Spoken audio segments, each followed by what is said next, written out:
Unfortunately that's the reality, এবং এটা আসলে মেনেই আপনাকে হয়তো যাওয়া লাগবে যে আপনার ইনিশিয়াল ক্যাপিটাল ইনভেস্টমেন্ট কম, but it's gonna build up. And আমি আপনার ব্লগে যারা এসেছিল তাদের কাছ থেকেও সিমিলার ফিডব্যাকই পেয়েছি। I was just kind of hoping যে না, maybe I am going to be an exception, but apparently not. এই এক্সপেকটেশনটা আসলে অনেকেরই থাকে, বাট প্রবলেমটা হয় যে you make a decision, you get something, and then of course you have a lot of cars getting up, flooding the marketplace, and then you think, what the hell did we do? Wife is actually really happy that it's our, that's the thing, that's the point, it's ours. It's not my dad's, it's mine, it's my wife's. You know, Buet is can be a very difficult place for a lot of people. So we I needed a bit of a hobby, a bit of a escape route, and I loved cars. আমার ইচ্ছা ছিল মেকানিক্যালে পড়া বা অ্যারোনটিক্যালে পড়া। আসসালামু আলাইকুম viewers, আপনারা দেখছেন আমার চ্যানেল দ্য হুইলিং রোভার। আজকে যে গাড়িটা ওনার এক্সপেরিয়েন্স নিব সেটা হচ্ছে E100 ওয়াগন। আমার সাথে আজকে খুবই স্পেশাল একজন গেস্ট আছে, সাদমান আল সামি ভাইয়া। ভাইয়ার সাথে আজকে কথা বলবো ভাইয়ার এক্সপেরিয়েন্সটা উইথ দিস কার। ভাইয়া, থ্যাংক ইউ সো মাচ ভাইয়া আমার চ্যানেলে আসার জন্য। আমার huge fan first of all আমি বলতে চাই। আর সেকেন্ড, আমি একটু আপনাকে জিজ্ঞেস করবো যে ভাইয়া আপনার এই গাড়ির পারচেস ডিসিশনটা, how did you make it? আপনি কোন কোন গাড়ি এছাড়া কনসিডার করছিলেন? To be honest, I was looking for a vehicle, যেহেতু আমি গাড়ি চালাচ্ছি জাস্ট মাত্র 4 বছর হয়েছে। জি, আব্বু সার্ভিসে যখন ছিল, we use to get service vehicle, so there wasn't any specific requirements for a car, right? And then of course that bought a Fielder after he retired, and I've been driving it for the last 4 years on and off.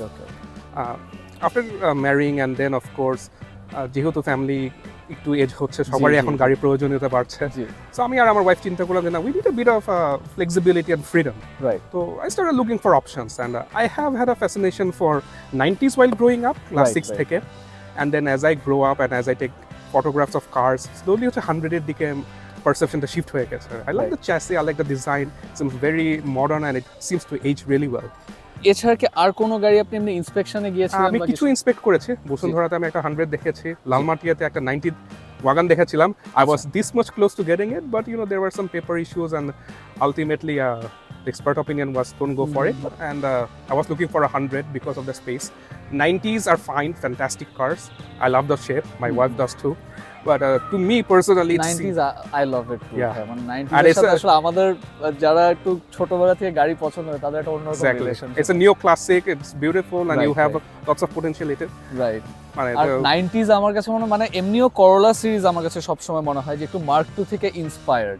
যেমন 90s এর আগে যে ওই শেপের যে mark 2টা, সেটার মাঝখানেও একদম দুইটা ব্যাকলাইটের মাঝখানে ছিল হচ্ছে নাম্বার প্লেটটা, এরপরে এটার সাথে আবার পুরাটা নাম্বার প্লেট ছাড়া এটাও ওইরকম করে ফেলছে। মানে আমার কাছে মনে হয় ওইরকম। হ্যাঁ, এটার যদি আমরা একটু ড্রাইভিং প্লেজারের দিকে এবার আসি, আই মিন এত পুরানো গাড়ি অবভিয়াসলি একদম রিকন্ডিশন অবস্থায় যেরকম ড্রাইভিং প্লেজার থাকবে সেরকম তো থাকবে না, বাট খুবই কি আন্ডারপাওয়ার্ড ফিল হয় কখনো? সো ফার ওইরকম একটু বলে দিতে চাই ভাইয়ার এটা হচ্ছে 1.3 একটা ভার্সন, এটা একটু বলে দিই। 1.3 base version, so no frills. I've got leaves in the back, so very basic mode of transportation, one that you would find in Afghanistan maybe. Right. Still, I mean, these are bulletproof for a reason. So that's why, you know, Africans or Afghanistan, they're still driving loads of this, even in Pakistan as well. 1.3 টা কি মানে driving প্লেজারটা কেমন? To be honest, I don't speed that much. Even with dad's Fielder, যেহেতু ওটা একটা hybrid, এমনিতেও হচ্ছে I drive it on eco deliberately because like I said, I'm a fuel conscious person. ওইটাও হচ্ছে আমি নর্মালি ধরেন আমার অফিস যেহেতু এয়ারপোর্টে, DHS to airport, I normally cruise around 60-70. That's it. I hardly go over 100. So সেই দিক থেকে this still does quite a good job. 80 পর্যন্ত তো আমাদের কোনো সমস্যাই হিকাপ ছাড়াই উঠে।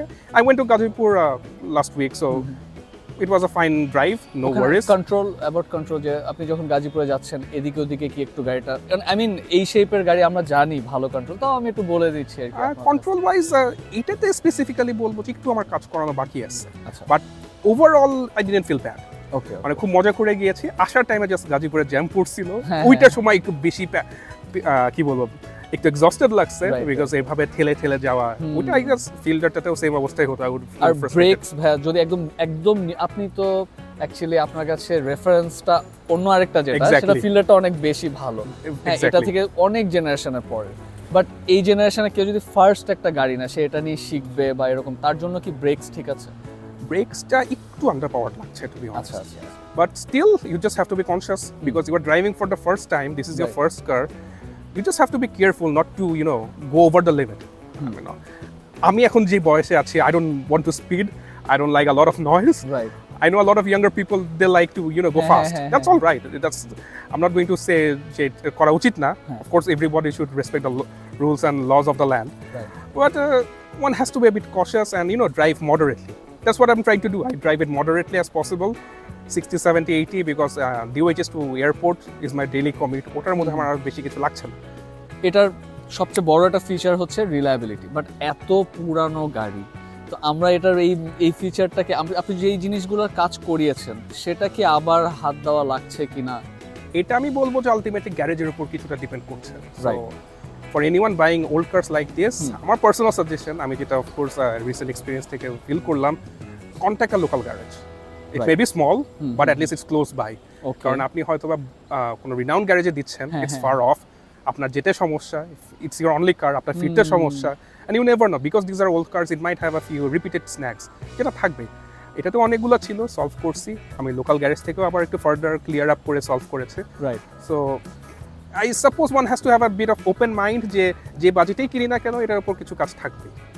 আমি আপনার ব্লগে যারা এসেছিল তাদের কাছ থেকেও সিমিলার ফিডব্যাকই পেয়েছি. I was just kind of hoping যে না, maybe I'm going to be an exception, but apparently not. এই এক্সপেকটেশনটা আসলে অনেকেই থাকে, বাট আচ্ছা এই দিক থেকে আমি একটা কথা বলবো যে ভাইয়া কিছু কিছু গাড়ি আমাদের কাছে দুইটা অপশন থাকে. একটা হচ্ছে একদম বেয়ারবোন গাড়ি নিয়ে ওটাকে নিজের মতো করে একটু বানায় নেওয়া, 1-1.5 লাখ টাকা খরচ করা. আরেকটা হচ্ছে আমরা দেখি যে অনেক হায়ার প্রাইসেসে আমাদের অন সেল আমরা কিছু পাই, যে ধরেন আপনার মতো একজন ওনার, সে কিছুদিন রেখেছে, অনেক খরচ করেছে, সেও এক্সপেক্ট করছে যে আমি যে খরচগুলো করেছি ওটা আমি উঠাবো. বাট এটা কি আসলে কোন দিকে, আপনি যদি আবার পারচেজ করেন, আপনার যদি আবার ডিসিশন মেকিংয়ে যান, আপনি কি বেশি প্রিমিয়াম দিয়ে গাড়ি নেবেন নাকি কম বাজেটে নিয়ে ওইটাকে কাজ করাবেন? Well, it's a subjective matter. এখন if somebody is a student or যার হাতে হচ্ছে সে একজন এন্টারপ্রেনার, যার হাতে একটু সময় আছে, সে যদি বানায় নিতে চায়, I don't see any harm in that. Okay. It gives you a mental satisfaction. ধরেন আমি যখন এসি ভেন্টগুলো চেঞ্জ করছি, লাগানোর পর আমার নিজের কাছে ভালো লাগতেছে, okay it looks better now, it seems a bit okay. আমার গাড়িতে যদি কোনো কলিগ হতো, ইজ নট গোনা লাফ at me. So to be honest, যেহেতু as professionals we have a tough time to figure out work life balance maintain করা, family life দেওয়া, সেই দিক থেকে হয়তো I'm gonna go up above my budget a little bit and get something which is a bit more better. But of course already prepared, a little bit prepared will really help.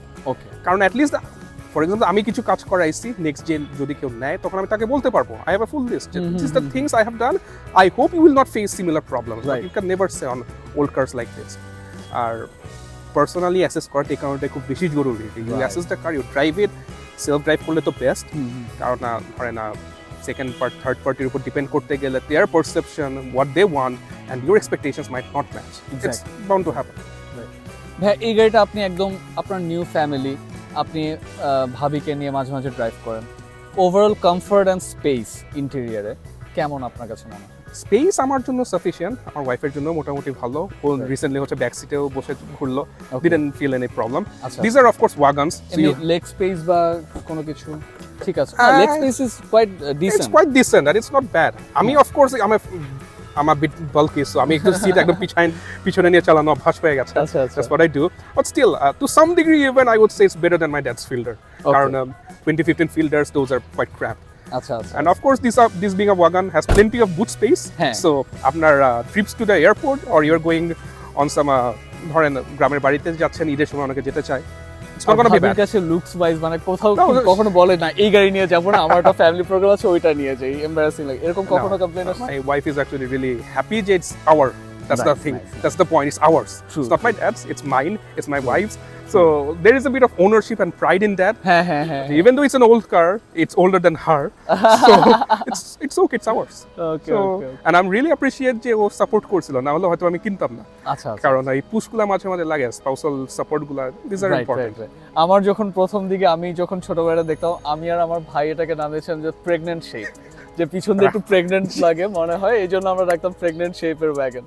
আচ্ছা, এরপরে যদি ভাই আমরা একটু চিন্তা করি যে smoothness, আমরা অনেকেই এই টাইপের বাজেটে আমাদের এক্সপেকটেশন থেকে গাড়িটা অনেক স্মুথ হবে, আমরা এটাকে একবার ঠিক করে ফেলবো. বাট আমি নিজে আমার গাড়িতেও যেটা ফেস করি, যে এই ধরনের গাড়িতে সবসময় একটা প্রবলেম থাকবে গাড়িতে, এবং ওইটা অ্যাকসেপ্ট করে চলাটা হচ্ছে একটা প্র্যাকটিক্যাল ব্যাপার. এটা থেকে আপনি এটার I agree কারণ I have been trying to make it as smooth as possible. Engine is alhamdulillah quite good. মানে আমার octane line initially problem ছিল, I sorted the problem. এখন I'm running it on octane, so it runs quite good. But then again, you know, smoothness তো আসলে অনেকগুলা জিনিসের cumulative effect. Engine becomes one thing. How good are your brakes? How good are your tires? Right. Is there any body rattle? It's not impossible for this to have a body rattle, especially it's a wagon, so it has leaf springs and যেটা ওয়াগনের একটা chronic সমস্যা বলতে পারেন, I'm pretty damn sure it's applicable for all wagons. আবুটাতেও যেটা দেখি একটু road noise চলেই আসে, it's continuous space. এমনিতে আমার যেহেতু পারসেপশন বিল্ড আপ হয়েছে আব্বুর ফিল্ডারটা থেকে, it's a modern car, much more forgiving, well taken care of. আমি নিজেও টেক কেয়ার করছি, মেইনটেনেন্সগুলো টাইমলি করছি। সো ধরেন আমি একটা শার্প টার্ন নিতে যে গাড়ি কাট অফ করতেছে, that was something new for me. তো ওইরকম এক্সপিরিয়েন্স থেকে একটু ভয় পেয়েছিলাম যে okay this is not right. আমি চালাতে চালাতে এরকম কিছু হলে that's like a pathological fear, যে আমি with my spouse I am driving, car cuts off in the middle of a highway, and then what the hell do I do? I'm gonna panic. But expectationটা কি আমাদের কতটুকু রাখা উচিত, মানে এক্সপেকটেশনটা কি টাইপের? আমরা যখন এই বাজারে একটা গাড়ি কিনবো, 10 জনের মধ্যে 9 জন আমাদের বলবে না এই বাজারে গাড়ি নেওয়া যাবে না, করোলা এক্স থেকে অ্যাটলিস্ট শুরু করা উচিত। বাট অনেকে যারা অ্যাকচুয়ালি নিয়েছে তারা আবার অনেকে সাজেস্ট করে যে না বিটার কার দিয়েই শুরু করা উচিত। তো আপনি কি মনে করেন যে এক্সপেকটেশনটা কোথায় রাখা উচিত, বা কোথায় একটা ভালো মানে কম্বিনেশন হবে যে না এক্সপেকটেশন আমার এতটুকু ছিল আমি এতটুকুই পাচ্ছি, বা এই টাইপের কোনো কিছু? এক্সপেকটেশন অফ কোর্স এই রেঞ্জের মধ্যে it has to be taper down. আমি হয়তো এক্সপেক্ট করেছিলাম যে am gonna get a full fresh ready car, হয়তো বা 10-15,000 স্পেন্ড করা লাগবে for additional repairs or minor aesthetic modifications. Sadly this is not the case for me. And আমি কমিউনিটিতে যারা আছে তাদের সাথে কথা বললাম, সবারই সাজেশন হচ্ছে 1 লাখের মতো অ্যাকচুয়ালি রাখা দরকার। সো এখন যে বাজেটই করা হোক না কেন, 50 মার্কেটে এখন যেভাবে গাড়ির প্রাইসেস, সেভাবে 1 লাখ টাকা আমি যদি রাখি, আমার একটা মানে ভালো একটা 100 নিতে গিয়ে তো আমার তাহলে 6.5 পড়ে যাচ্ছে, which is really sad. যে কারণে আমি শেষ পর্যন্ত ওয়াগনের দিকে যেতে হয়েছে, because I couldn't find a proper option. যে ওকে এই প্রাইস রেঞ্জের মধ্যে I want a decent 100 যেটা কাছে আছে, দেখে ভালো লাগবে, পেপারস আর ফাইন। এখন পেপারসের মধ্যে যেটা হচ্ছে AIT becomes a big thing. But I was talking with the other owners. I'm apparently the 4th owner যেটা আজকে আমি ডিসকভার করলাম, so still learning. Now 4th এই গাড়ি হিসাবে 4th owner is very I mean wagons has a this is a bare means transportation. It's being used for ride sharing on 300 feet and airports everywhere, যেটা আমি দেখি আর কি। So it's kind of difficult to get a personal used one. It was a bit neglected. I'm trying to bring it up to standard. And as to the problems, of course, the people's issue. Already good at it. আমি দেখছি যে মানে আমি যদি রাস্তায় যদি এই গাড়িটা দেখি, আমি একবার ঘুরে তাকাবো for sure. Yeah, that's the whole point, because I want people to kind of see it. Right. Otherwise you vanish among the crowd. যেটা আমি নিজে গাড়ি ছবি তুলতে গেলে আমি নিজেও খুঁজি where is something exciting, something that stands out. ভাই নেক্সট একটু কথা বলবো যে স্পেয়ারস এর প্রাইসেস এর ব্যাপারে, অনেকেই এটা ভয় পায়, এই ব্যাপারে আপনার ওপিনিয়ন? একটু ডেফিনেটলি বেশি, আনফরচুনেটলি দ্যাটস দ্য রিয়েলিটি, এবং এটা আসলে মেনেই আপনাকে হয়তো যাওয়া লাগবে যে আপনার ইনিশিয়াল ক্যাপিটাল ইনভেস্টমেন্ট কম, but it's gonna build up.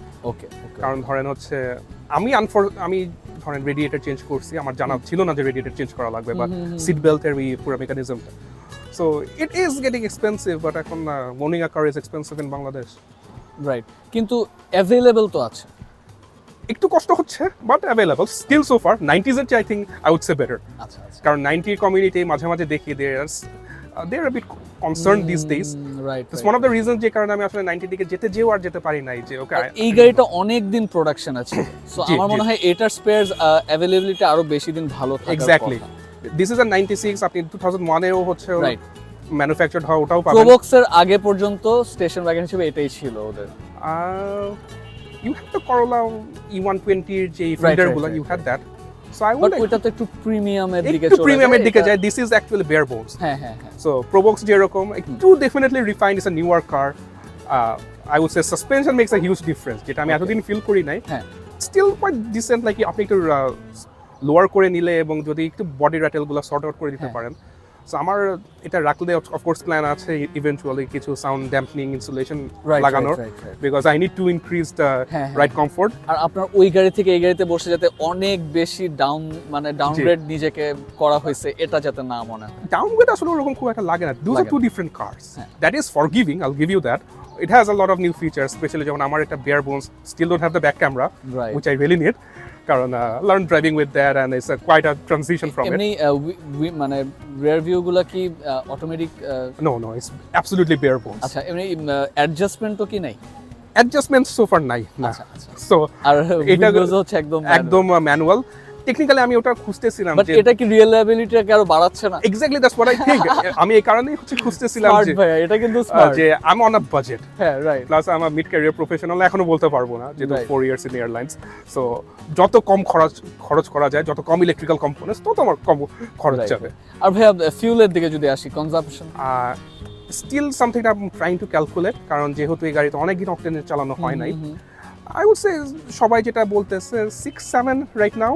আপনি ধরুন যখন ফিউল নেন, আপনি কি অফটেন আপনার কাছে এই ফিলিংটা আসে যে কি রে আমি তখনই তেল নিলাম এখনই শেষ? একটু তো লাগে, কারণ একটা হাইব্রিড থেকে যখন আপনি আসতেছেন, যেমন ওই হাইব্রিডে আমি অফিসে যদি 5 দিন নিয়ে যাই, সো দেখা যেত যে জাস্ট হাফ ট্যাঙ্ক খালি হতো, হাফ ট্যাঙ্ক ভরতেছি। সেই তুলনায় এটা একটু ডেফিনেটলি বেশি খাবে আমার কাছে রাইট নাও মনে হচ্ছে। 6 and 7 it's the more accurate, it's decent, because যেটা বললাম এটা অনেকদিন অকটেনে চালানো হয় নাই। আর so that's why it seems the car is trying to understand and get tuned up to the octane situation. I have been told it improves over time, so I'm waiting to see what happens. আপনার driving স্টাইলের সাথে adapt করে নিলে হয়তো better হবে। আর ভাই ground clearance? Clearance is fantastic, কোনো আটকাই নাই সো ফার, এবং আই ডোন্ট ফরসি দ্যাট হ্যাপেনিং। আপনি মনে হয় টায়ার্স কি আপনি চেঞ্জ করে নিয়েছেন? না, টায়ার্স কিছুই চেঞ্জ করিনি আমি। রিমস কি এটা 14 নাকি 13? 13s। আচ্ছা। রিমসটা আমার কাছে সুন্দর লাগছে। এই মাঝখানে হুইল ক্যাপ, এটা কিন্তু পাওয়া খুবই টাফ। এটাও টাফ। অলরেডি আমার হলো যখন পেয়েছিলাম একটা ছিল না, 3টাতে ছিল। আচ্ছা। গাজীপুর থেকে আসার পরে দেখে আমার এই সাইডের একটাও ক্যাপ নাই, পড়ে গেছে। তো luckily I got a source, আজকে আমি সকালবেলায় ডেলিভারি পেলাম, তো আই জাস্ট লাগাই দিয়েছি। Nice, good one. আর ভাই এটা ছাড়া এই গাড়িটার ব্যাপারে আপনার ফেভারিট পার্টটা কি? I would say the front part, I like the shape and the continuity of it. 100 fanboy আপনি? I am a big 100 fanboy. আর ওয়াগন শেপটাও ইন্টারেস্টিং, বাট ন্যাচারালি আমার কেন জানি আজকাল সিডানের দিকে ইনক্লাইনেশনটা বেশি যাচ্ছে। It looks nicer because of the classic tail lights যেগুলো আসতো, মানে বেস ট্রিমগুলো। ভাই ওয়াগন হওয়ার কারণে কি এসি কভার করতে কোনো প্রবলেম হয়? এসিটা well still winter a little bit, তো এখনো আসলে এসি পারফরম্যান্স নিয়ে ওভাবে কিছু বলতে পারছি না। তবে 1300cc, I have been told by one of the previous owners that he used to suffer a little bit, so it's something I need to see. এমনিতে আমি যখন ড্রাইভ করেছি গাজীপুর থেকে আসার সময় খুব বেশি কম লাগে নাই। এসি ছেড়ে ভাই আইডলে বসে থাকলে কি ভাইব্রেশন বা there is a slight vibration on it, কিন্তু মানে খুবই জারিং, মানে it's not it was serious when I got it, to be honest. যেহেতু ওটা সিএনজি তে টিউন ছিল, আপনি ধরেন জ্যামের মধ্যে আছেন, it used to shake quite a lot, মনে হচ্ছে যে মাউন্ট থেকে খুলে পড়ে যাবে। আচ্ছা, তো এই 1.3 টা কি ভাইয়া সিএনজি তে চালানো আপনি সাজেস্ট করবেন?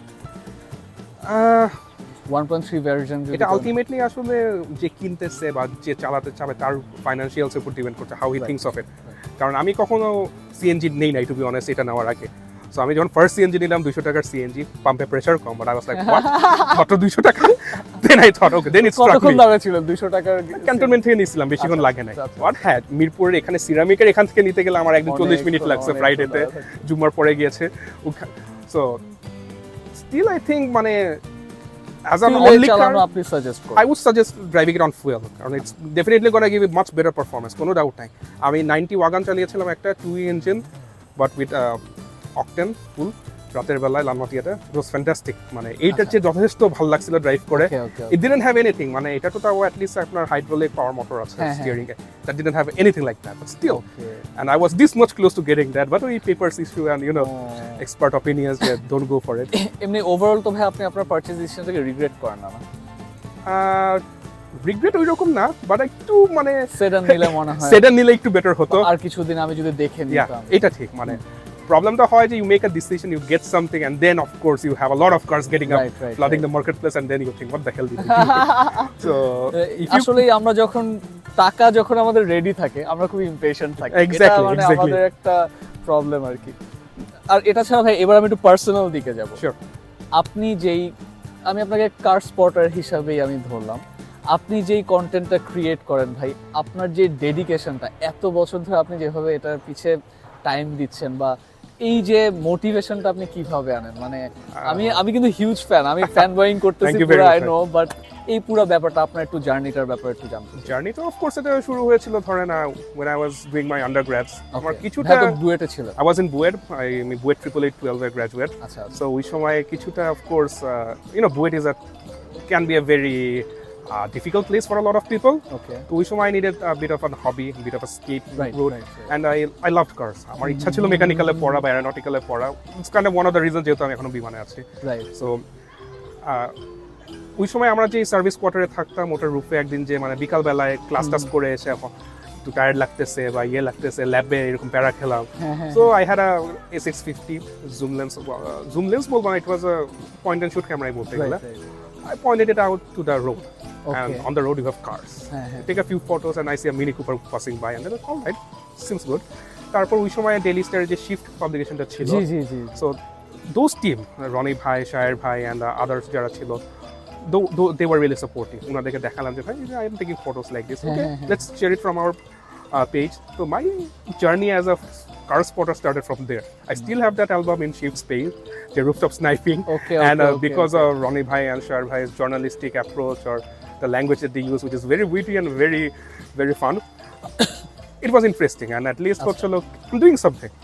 It's a content that I can show. Tangibility যে ব্যাপারটা থাকতেছে। তো and to some degree আমি নিজের জন্য করতাম, কারণ আমার ভালো লাগতো।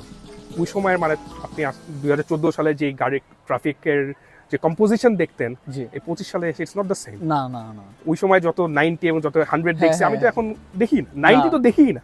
when I go to the airport I look for 90 যে কই at least let me see a crapped up one, but it's difficult, so you see a transition and you get to witness it.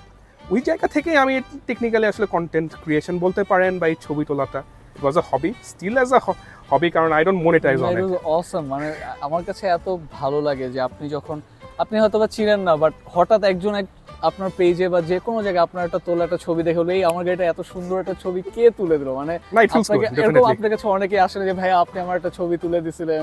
I have had এরকম কথা শুনেছি, compliments পেয়েছে, it really feels good and of course I appreciate it. At the same time people তো মানে what I do enjoy হচ্ছে এখন ক্যান্টনমেন্টে তো সবসময় তোলা যায় না, ওইখান থেকে of course by 2017 I totally focused on airport. Okay foot overbridge থেকে যখন ফ্রি টাইম পেতাম, তারপর আস্তে আস্তে দেখা গেল যে ফ্রাইডেজ এ মিটিংস থাকতেছে, লোকজন গাড়ি নিয়ে বের হচ্ছে, I should target only Friday. I started my job in 2018, তখন তো আসলে ফ্রাইডে ছাড়া উইকেন্ডও নাই, so that was my weekend স্ক্যাপেট বলতে পারেন, যে নামাজ পড়বো, লাঞ্চ করবো, সাইকেল নিয়ে বের হবো। ডেডিকেশন ভাইয়া, মানে আমি আপনাকে থ্যাংক ইউ বলতে চাই আমাদের সবার সাইড থেকে। থ্যাংক ইউ ভেরি মাচ ভাই, মাচ অ্যাপ্রিশিয়েটেড। এত সুন্দর মানে এত ডেডিকেটেড ভাবে আপনি এই কাজটা করছেন। আপনাকে কি এমনি কখনো কি অ্যাসিস্ট করে মানে আপনার সাথে? I do have a few friends that I've made over the years, so তারা মাঝে মাঝে আসে, জুনিয়র আছে, তারপর কন্টেম্পোরারি সার্কেলের আমি তাদেরকেও থ্যাঙ্কস বলতে চাই যে মানে আপনাকে মোটিভেটেড রাখার, আমি আরো চাই আপনি আরো সুন্দর আর আপনি যে ধরনের, আমার সবচেয়ে পছন্দ হচ্ছে আপনি যে ধরনের গাড়ির ছবি তুলেন ভাইয়া। আমার কেন জানি মনে হয় যে আমার পার্সোনালিটির সাথে এত ভালোভাবে আমার এটা ক্লিক করে, বিকজ আমি হয়তো আজকে যদি একদম নতুন কেউ একটা গাড়ির কার স্পটিং করতে যায়, ও আগে একটা BMW অবশ্যই বা একটা রেঞ্জ রোভার দেখবে। এক্স্যাক্টলি। আপনি কিন্তু মানে কি বলবো, ডিসক্রিমিনেশন করেন। আমি ডিসক্রিমিনেট করি না, to some degree luxury curse এর প্রতি আসলে লোকজনের যে ফ্যাসিনেশন বা ওয়াও ফ্যাক্টর, লাক্সারি কার্স এর ছবি তো আমরা সব জায়গায় দেখতে পারবো, গুগল করেই পারবো। আমি সেম মার্সিডিজ ইউএসএ তে দেখবো, সৌদিতে দেখবো, ব্যাংককে দেখবো, it doesn't have any individuality. I look for that, মানে ছবি তুলতে গেলে ওটা আমি খুঁজি। It's kind of the same reason যে আমি স্টিকার লাগানো শুরু করছি, the cheapest way to actually individualize your car. Right. আর এই স্টিকারটা অ্যাকচুয়ালি ভেরি নাইস। এটা আপনি মানে কোথা থেকে বা কি আইডিয়াটা কোথা থেকে আসছে? আইডিয়া হচ্ছে, I was just looking for some TRD classic stickers. Right. So কিছু ওয়াগনে দেখলাম যে এরকম করছিল একটা, আই ডোন্ট ইউএসএ তে মনে হয় somebody bought a Corolla 90 wagon, very chip, মানে $600 না কততে কিনছিল। তারপর এরকম পেইন্ট করতে, আচ্ছা চিন্তা করলাম আমি তো ফুল পেইন্ট করতে পারতেছি না, কোন সময় পুলিশ ধরে কি বলে, let's go for something much more simpler. স্টিকারটা পুরো লুকটা একটু মডার্নাইজ করেছে, মানে it's a really nice. That's what I'm trying, rims change করলে definitely it would look much better, but for now এটাও খারাপ লাগছে, মানে ওভারকিল হয়ে যায় মাঝে মাঝে একটু বড় রিমস এই গাড়িগুলোর সাথে না ওভারকিল হয়ে যায়। আর যারা নতুন গাড়ি পছন্দ করে তারা হয়তো বা এটাকে এগ্রি করবে, বাট আমার কাছে অ্যাজ আ 90s ক্লাসিক লাভার, আমার কাছে মনে হয় 14 ইজ গুড, মানে এই টাইপের কার্সের সাথে 14 15 max. I'm not gonna suggest people going above 15 16, অনেকে করে, এটা তাদের পার্সোনাল চয়েস, ঠিক আছে, বাট খুবই তাড়াতাড়ি চোখে পুরানো হয়ে যায় গাড়িটা। আমার কাছে যেটা মনে হয়, আপনি ডেইলি ড্রাইভার হিসাবে যে ডেইলি আমি একটু দেখবো, সেই হিসাবে আমিও যেমন রিসেন্টলি আমারটাতে 15 করেছি, আমার কাছে এখন মাঝে মাঝে মনে হয় ওভারকিল করে ফেলছি, মানে দরকার ছিল না। তো যাই হোক ভাইয়া, এছাড়া লাস্ট একটা কোয়েশ্চেন ভাই, আপনাকে আর ডিস্টার্ব করবো, অনেকক্ষণ প্যারা দিয়েছি। No problem. হ্যাঁ, যে এখন যারা সেম বাজেটে, আপনার এই সেম বাজেটে যারা গাড়ি কিনবে, তাদেরকে আপনি কি সাজেস্ট করবেন? আমার পার্সোনাল এক্সপেরিয়েন্স থেকে যেটা আমি নিজে হচ্ছে নেক্সট পারচেজে প্রয়োগ করতে চাই, সেটা হচ্ছে বি পেশেন্ট।